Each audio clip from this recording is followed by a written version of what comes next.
A father was working his shift as a bus driver when a homeless woman slowly stepped onto the bus, rain dripping from her clothes. She hesitated near the door and spoke softly. Excuse me, sir. I don't have the 260 for a ticket. I only have homemade cookies.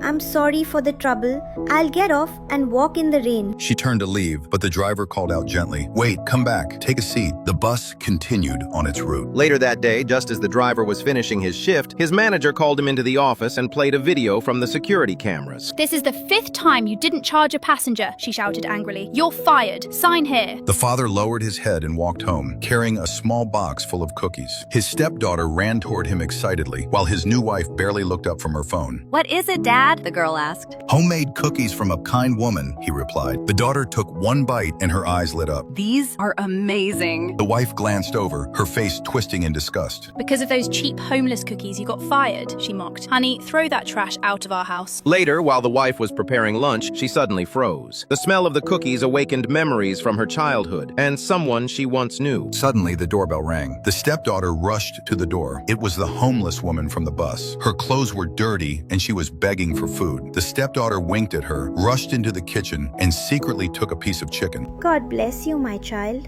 the woman said warmly.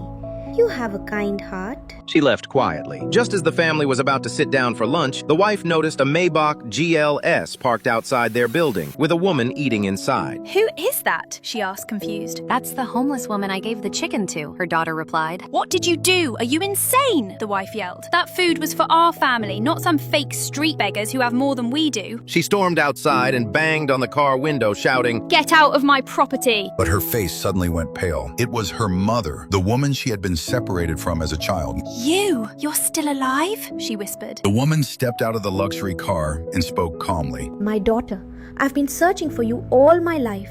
I worked tirelessly and saved every penny to hire a private investigator to find you. The father stepped forward, confused. "But on the bus, you said you didn't have money for a ticket." She looked at him and said, I wanted to test your heart before meeting my daughter's family, to know who I could trust with my legacy and my company. And none of you judge me by my appearance, except her. The daughter collapsed into her mother's arms, tears falling. "I'm sorry, Mum. Pride blinded me, but kindness opened my eyes. I will never judge another soul again." "Because God lives in every heart," she said through tears, "and I was wrong to think I was above anyone." "Drop a heart if you believe we should never judge others."